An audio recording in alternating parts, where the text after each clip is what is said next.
Welcome dear रॉकर्ट्स। आज हम देखने वाले हैं शिकारु। मूवी की शुरुआत में हमको एक बॉयज हॉस्टल का सीन दिखाते हैं, जहां हम इस मूवी के मेन कैरेक्टर बॉबी को देखते हैं। वो अपने दोस्त सिद्धू, राम और आनंद के साथ रहता है। ये चारों बहुत जिगरी दोस्त हैं। सिद्धू गीता नाम की लड़की से प्यार करता है, इसलिए वो बॉबी को कहता है कि तुम मेरे बदले उसको प्रपोज करने चले जाओ। क्योंकि बॉबी एक कॉन्फिडेंट और इंटेलिजेंट लड़का है, इसलिए सिद्धू उसको अगले दिन गीता को प्रपोज करने के लिए भेज देता है। और गीता कोई और नहीं, उस कॉलेज की प्रिंसिपल की बेटी होती है। अब बॉबी जैसे ही गीता को सिद्धू का प्रपोजल देने के लिए जाता है और कहता है कि मेरा दोस्त आपसे प्यार करता है।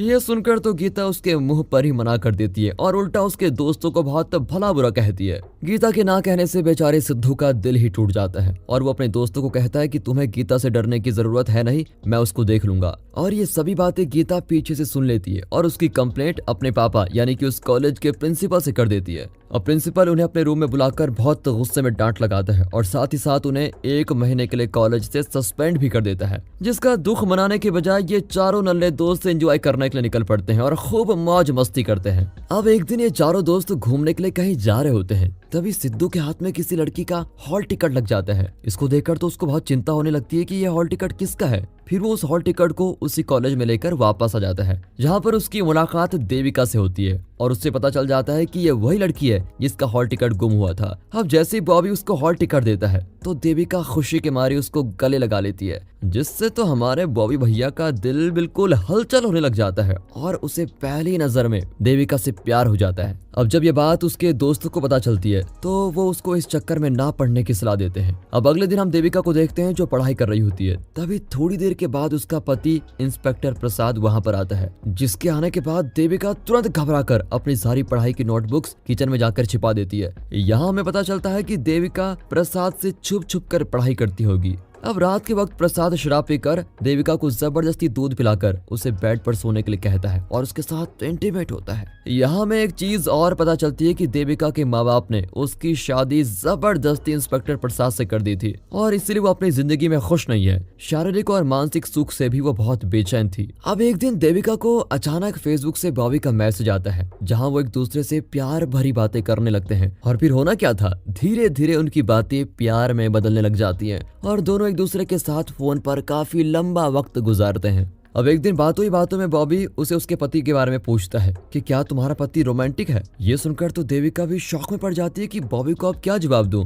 अगली सुबह देविका को उसके पति का कॉल आता है और वो कहता है कि मैं आज देर में घर आऊंगा, तुम मेरा वेट मत करना और सो जाना। जिसके बाद तो वो बॉबी को अपने घर पर मैसेज करके बुला लेती है और हमारे बॉबी भैया फटाफट वहां पर पहुंच जाते हैं। अंदर आने के बाद इन दोनों का प्यार भरा सफर शुरू होने वाला होता है। तभी इंस्पेक्टर प्रसाद देविका को कॉल करके कहता है कि मैं 10 मिनट में आने वाला हूँ। लेकिन देविका को लगता है कि वहां पर बहुत ट्रैफिक होगा, इसलिए वो जल्दी तो आएंगे नहीं और वो कॉल काट देती है। थोड़ी देर बाद ये दोनों कमरे में जाते हैं और जैसे ही कुछ करने वाले होते हैं तभी डोरबेल बजती है और सचमुच ऐसा है, प्रसाद वहां पर आ ही जाता है। ये देखकर तो देविका और बॉबी दोनों के होश उड़ जाते हैं और बॉबी की भागम भाग शुरू हो जाती है। अब डर के मारे बॉबी सीधे बाथरूम में छिप जाता है और देविका भी डरते डरते दरवाजा खोल ही देती है। प्रसाद घर आकर डायरेक्ट बाथरूम में हल्का होने जाता है, बट अनफॉर्चुनेटली बॉबी की किस्मत अच्छी होती है कि उस पर प्रसाद की नजर नहीं पड़ती। अब रात बीत जाती है और बॉबी वहीं रह जाता है और दूसरी तरफ देविका भी उसे बचा नहीं पाती। तभी हॉस्टल में मौजूद उसके दोस्त बॉबी को फोन लगाते हैं, जिसके बाद बॉबी उन्हें पूरी सच्चाई बता देता है कि मैं कहाँ फंस पड़ा हूँ।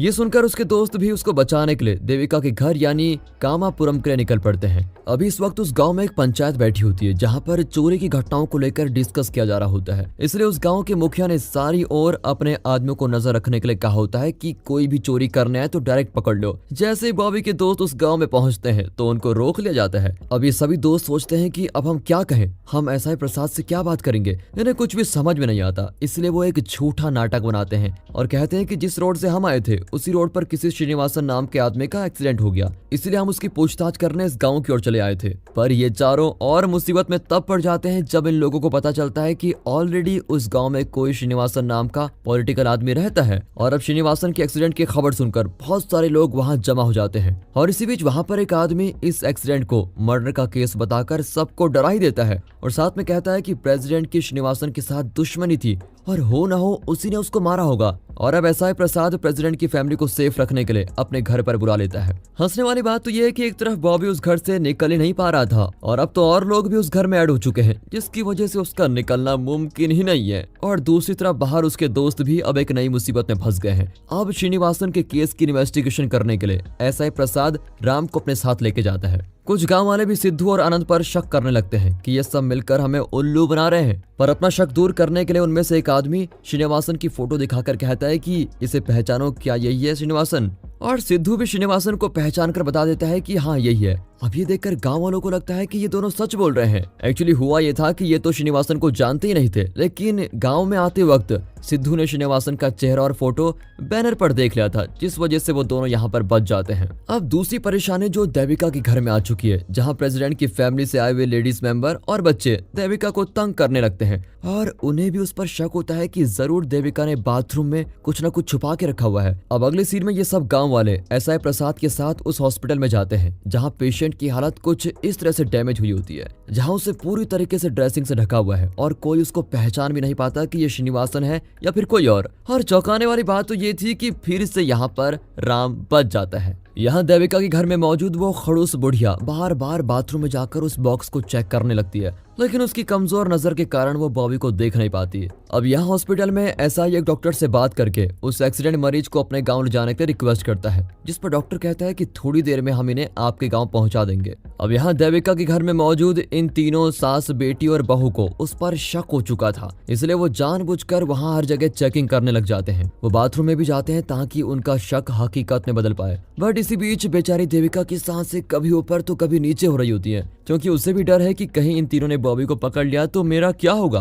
अब थोड़ी देर बाद बॉबी अपने दोस्त को कॉल करके कहता है कि मैं बहुत बड़ी मुसीबत में हूँ यार, लेकिन इससे पहले वो कुछ कर पाते तभी वहाँ पर ओरिजिनल 3 चोरों को देखा जाता है जो गांव में चोरी कर रहे थे, और इस वक्त गांव वाले भी उन तीनों चोरों को पकड़ने के लिए निकल चुके हैं कि तभी वहां पर एक एम्बुलेंस की एंट्री होती है और सारे गांव वालों के बीच उस मरीज को लाया जाता है। अब वो सच में श्रीनिवासन है या कोई और, ये जानने के लिए श्रीनिवासन की मां को बुलाया जाता है, जो उसको देखकर पहचान लेती है कि यही श्रीनिवासन है। अब ये देखकर तो उसके समर्थक बहुत भड़क जाते हैं और प्रेसिडेंट को बहुत भला बुरा कहते हैं कि उसने इसको मारा, और फिर ये सुनकर उनके प्रेसिडेंट और श्रीनिवास की फैमिली के बीच झगड़ा शुरू हो जाता है। अब इस मौके का फायदा उठाकर देविका बॉबी को उस बक्से से बाहर निकालकर भगाने की कोशिश करती है, लेकिन सबसे बड़ा झटका तो अब लगने वाला था जब ओरिजिनल श्रीनिवासन अचानक गाँव वालों के बीच आ पहुंचता है और झगड़ा रुक जाता है। सभी लोग श्रीनिवासन को देखकर बिल्कुल चौंक जाते हैं। तभी वहां के एक आदमी की नजर एक गाड़ी पर पड़ती है जिस पर बहुत सारा माल लूट कर रखा गया है, जिसकी खबर वो चिल्ला चिल्लाकर गांव वालों को बताने लगता है।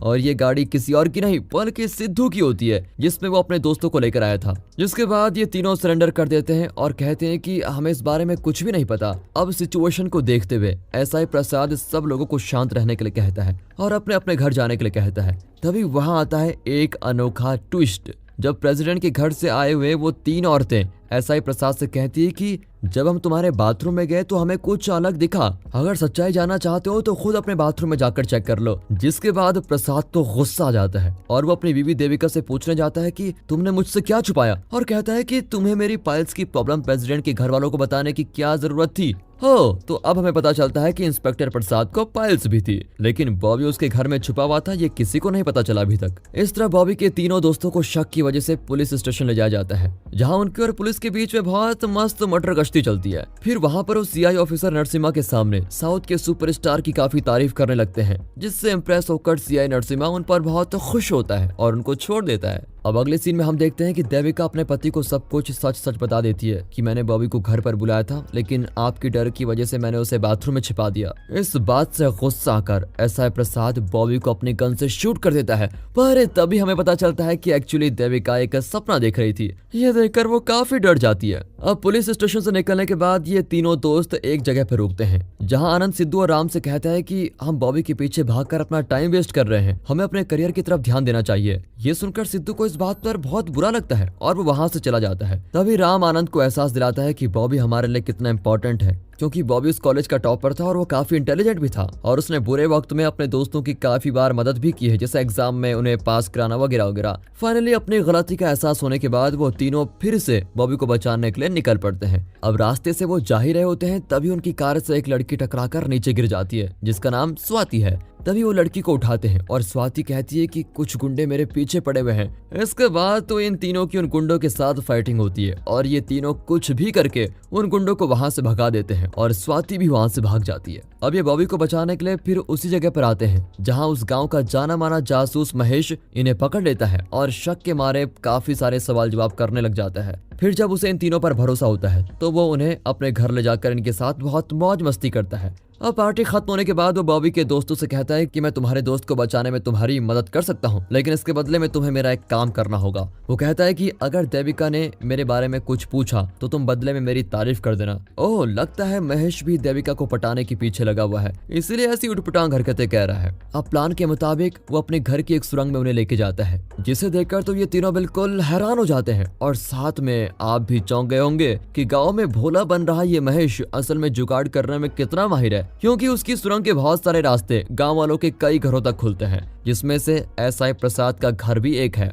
इसलिए इसका फायदा उठाकर वो बॉबी को कॉल करके उस बॉक्स से बाहर बुलाता है और सीढ़ी के जरिए उसे बाहर आने को कहता है। जैसे जैसे महेश उसे डायरेक्शन दे रहा होता है वैसे वैसे बॉबी भी करते जाता है, लेकिन यहाँ पर एक मिसअंडरस्टैंडिंग हो जाती है। बॉबी गलती से देविका के कमरे में कूद जाता है जहाँ इंस्पेक्टर प्रसाद भी सो रहा है। ये देखकर तो बॉबी की हालत खराब। जिसके बाद महेश दूसरे रास्ते से एसआई के घर में एंटर करता है और एसआई प्रसाद को क्लोरोफॉर्म से बेहोश करने की कोशिश करता है, लेकिन यहाँ हो जाता है उल्टा जब गलती से क्लोरोफॉर्म का रुमाल बॉबी के मुंह पर ही गिर जाता है और बॉबी बेहोश। अब प्लान फ्लॉप होने की वजह से ये सब दूसरा आइडिया ट्राई करने की सोचने लगते हैं। तभी दूसरी तरफ हम सीआई नरसिम्हा को देखते हैं, जिसे उसका सीनियर बॉबी के दोस्तों को छोड़ने के बदले डांट लगाता है और जल्द से जल्द उन्हें पकड़ कर लाने का ऑर्डर देता है। वेल, इसी के साथ बॉबी के दोस्तों के पास स्वाति आ जाती है और अपनी मदद करने के बदले अब उनकी हेल्प करने के लिए तैयार हो जाती है और वो बॉबी को बाहर निकालने के लिए एसआई के घर में एंटर होती है, लेकिन वहां पर उसे गलती से छींक आ जाती है, जिसे कंट्रोल करने के लिए वो उस क्लोरोफॉर्म से भरे रुमाल को अपने मुंह पर लगा लेती है और इस वजह से वो भी बेहोश। अब इस बात का पता देविका को चलता है और वो भी शॉक हो जाती है, जिसके बाद वो बॉबी को दूसरे कमरे में जाकर शिफ्ट कर देती है और उस लड़की को बेड के नीचे धकेल कर खुद उस लड़की की जगह सो जाती है। इसी बीच सीआई नरसिम्हा का फोन प्रसाद को आता है, जो उसे कहता है कि तुम्हारे गांव में मर्डर के आरोपी घूम रहे हैं जिनका अगला टारगेट तुम हो, तो तुम जरा होशियारी से रहना। बाहर बॉबी के दोस्त स्वाति का वेट कर रहे होते हैं, लेकिन जब स्वाति बहुत वक्त हो जाने के बाद भी बाहर नहीं आती तो वो तीनों खुद डंडा लेकर उसके घर के पास पहुंच जाते हैं और इन्हें एसआई प्रसाद देख लेता है और अरेस्ट भी कर लेता है, फिर डंडे से पीटता है। इसके बाद वहां पर सीआई नरसिम्हा भी आता है और उन्हें सारी सच्चाई को बोलने के लिए कहता है। तभी सिद्धू उन्हें बताता है कि सर, हमें नहीं पता था कि हमने जिस लड़की को बचाने के लिए उन लोगों को मारा वो पुलिस वाले थे, क्योंकि उन्होंने नॉर्मल आदमी की शर्ट पहनी हुई थी और वो लड़की भी वहां से भागने के बाद एसआई प्रसाद के घर में छुप गई। आप चाहो तो इस घर की तलाशी ले सकते हो। अब पुलिस की टीम घर में तलाशी लेने के लिए जाती है और सचमुच में स्वाति को पकड़कर घर के बाहर लेके जाती है। अब जब स्वाति को होश आता है तो वो पुलिस वालों को चकमा देकर वहां से भागने की कोशिश करती है कि तभी स्वाति के पापा वहां कर उसको रोक लेते हैं। अब स्वाति अपनी अनटोल्ड स्टोरी सबको बताती है, जिसमें वो कहती है कि मैंने जिस आदमी से शादी की थी उसने मुझे पढ़ने ही नहीं दिया, ना ही एक बीवी होने का फर्ज निभाने दिया। उसने तो बस मेरे शरीर का इस्तेमाल किया और जब मैं प्रेग्नेंट हुई तो मुझे और भी गंदी नजर से देखने लगा, जिस वजह से उसने मेरे बच्चे को भी मार दिया, जिससे गुस्से में आकर मैं खुद को कंट्रोल नहीं कर पाई और मैंने उसका मर्डर कर दिया। अब स्वाति की ये सारी बातें सुनकर वहाँ के सारे लोग बहुत इमोशनल हो जाते हैं और यही नहीं, सबसे ज्यादा एसआई प्रसाद इस बात से दुखी होता है और उसे भी एहसास होता है कि उसने देविका के साथ बहुत गलत किया और अब वो देविका से माफी मांगता है। देविका भी उसे खुशी खुशी माफ कर देती है। अब इन तीनों की जिंदगी बड़ी खुशहाल हो चुकी है और हमेशा गुस्से में रहने वाला ये एसआई प्रसाद भी एक अच्छा पति बनकर रहने लग जाता है। इसी बीच बॉबी भी उस घर में आजाद हो जाता है और अपने दोस्तों के साथ घर जाने के लिए निकल पड़ता है। तभी उसे रास्ते में देविका का मैसेज आता है, जो उससे कहती है कि तुमने मेरी लाइफ में आकर बहुत बड़ी हेल्प की, तुम्हारी वजह से ही मेरे पति ने मुझे अपनाया और अब हम दोनों मिलकर एक नई जिंदगी की शुरुआत करने वाले हैं और आज के बाद मुझे कभी मैसेज मत करना। ये कहकर वो उसको भी ऑल द बेस्ट कहती है। अब इस तरह प्रिंसिपल की बेटी गीता भी सिद्धू के कारनामे को देखकर बड़ी इंप्रेस हो चुकी है और लगता है कि वो उससे जल्द ही सेट होने वाली है। फाइनली कॉलेज में इन चारों का इंटरव्यू लेने के लिए एक एग्जामिनर बाहर से बुलाया जाता है, जो इन्हें कुछ सवाल जवाब पूछने लगता है, जिसका जवाब ये चारों दे ही नहीं पाते। ये देखकर सामने बैठा एग्जामिनर उन्हें फेल करने ही जा रहा होता है और तभी राम साउथ सुपरस्टार पवन कल्याण का नाम लेता है और चौंकाने वाली बात तो ये थी कि वो एग्जामिनर भी उसका बहुत बड़ा फैन निकला और वो उनको पास कर देता है। अब चारों बहुत खुश हो जाते हैं और इस तरह हैप्पी एंडिंग के साथ इस मूवी का दी एंड। बाकी दोस्तों, आपको मूवी कैसे लगी कमेंट करके बताइएगा। मिलते हैं ऐसी मजेदार मूवीज के साथ, तब तक के लिए गुड बाय, अपना ख्याल रखिएगा and finally thanks for watching.